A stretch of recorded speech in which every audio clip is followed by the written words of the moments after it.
आजच्या एपिसोडमध्ये आपण बघणार आहोत की सगळेजण सायलीच्या इथे उभे असतात आणि कुसुमात्या आणि प्रतिमा एकमेकांना ओळखतात. हे सगळ्यांनाच आश्चर्य वाटतं. तेव्हा अर्जुन म्हणतो, तुमची कविता ताई म्हणजेच आमची प्रतिमा आत्या. आणि सगळेच हसायला लागतात की ते दोघी एकमेकांना आधीपासून ओळखत होते आणि तिच्याकडेच होते म्हणून.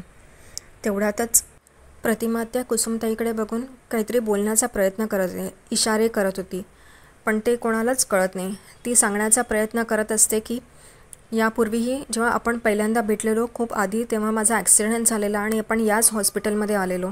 इथपर्यंत कुसुमताईंना कळतं, पण पुढे प्रतिमात्या काय बोलतात हेच कळत नाही, इशारे काय करते हेच कळत नाही.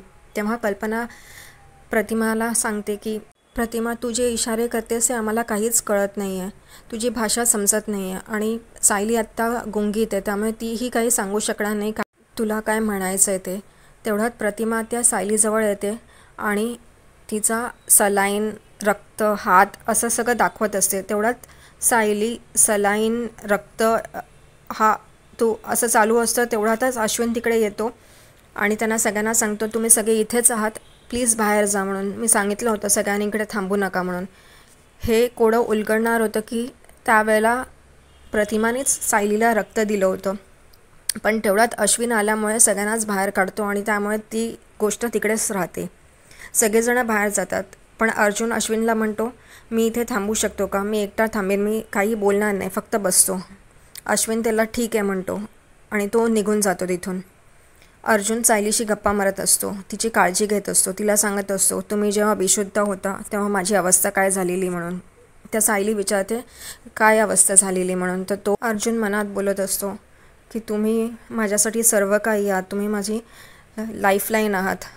पण हे तो मोठ्यांनी सांगू शकत नाही. आणि सायली पण तिथे हाच विचार करत असते, हे माझ्यासाठी एवढे का कासावीस झालेत, खरंच प्रेम आहे. पण ती नंतर म्हणते नाही, हे फक्त माणुसकीच असू शकते. दुसरीकडे घरी चैतन्य आलेला असतो आणि ही गुड न्यूज सांगत असतो सगळ्यांना की सायली शुद्धीवर आली आणि ती आता बरी आहे. तेव्हा रविराज, अस्मिता आणि प्रिया तिकडेच असतात आणि विमलताईही तिथेच असतात. त्यांना खूप आनंद होतो. रविराज चैतन्याला सांगतो की बरं झालं पूर्ण आईना तू सांगितलंस म्हणून. तर तो म्हणतो हो, त्या खूप खुश झाल्यात म्हणून. तेवढ्यात विमल म्हणते की मी गोड काय करू, तर अस्मिता म्हणते अगं जे लवकर होईल ते कर ना. चैतन्य परत हॉस्पिटलमध्ये जायला निघतो तेव्हा विमलताई म्हणतात, थांबा मी सायलीताईंसाठी डब्बा देते, वरण भात लावल्यात ते घेऊन जा म्हणून. इथे प्रिया हे सगळं ऐकून खूपच बेचैन झालेली असते. ती नागराजला फोन करते आणि मुद्दामून त्यांना दिवसत असते. तेवढ्यातच महिपत तिला ओरडतो, तेव्हा ती गप्प बसते आणि हे संभाषण चालूच असतं की तिला एक बाईला मारता येत नाही. तेवढ्यातच तिथे अस्मिता येते आणि अस्मिता बाईला मारते असं हे ऐकते आणि तिला विचारते की काय बोलतेस तू, कोणत्या बाईला मारायचा. तर ती प्रिया सगळं सावरून घेते, त्यामुळे तिला अस्मिताला काही कळत नाही. इथे साक्षी पण महिपतला सांगते, काय झालं तुमच्या प्लॅनचं, मला गप्प बसायला सांगितलं, माझं तोंड बंद केलं, काय झालं, तुमचा प्लॅन फ्लॉपच झाला ना. तेव्हा महिपत खूप चिडतो तिच्यावर आणि महिपत त्याच्या माणसाला बोलवून त्याला मारतो. इथे अर्जुन आणि सायली बसलेले असतात हातात हात घेऊन. तेवढ्यातच अश्विन तिथे येतो आणि सांगतो की आपल्याला उद्या डिस्चार्ज मिळतो आहे सायली बहिणीला, तर फॉर्मॅलिटीज कंप्लीट करायला जायचं आहे. तेवढ्यात चैतन्य तिकडे डब्बा घेऊन येतो आणि म्हणतो चला जेवूया म्हणून. तेव्हा अश्विन म्हणतो की तो डब्बा अर्जुन दादाकडे दे, तो बहिणीला भरवेल, आपण बाहेर जाऊया.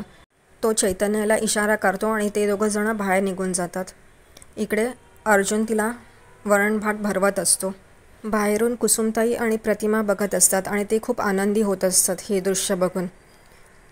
कुसुमताई मनात म्हणते की अर्जुन खूप काळजी घेतो आहे सायलीची आणि म्हणूनच मला भीती वाटते की सायली अजूनच त्याच्यात गुंतत जाईल म्हणून, आणि ती ही काळजी कोणाला बोलून दाखवत नाही. अर्जुन सायलीच्या इकडेच झोपतो.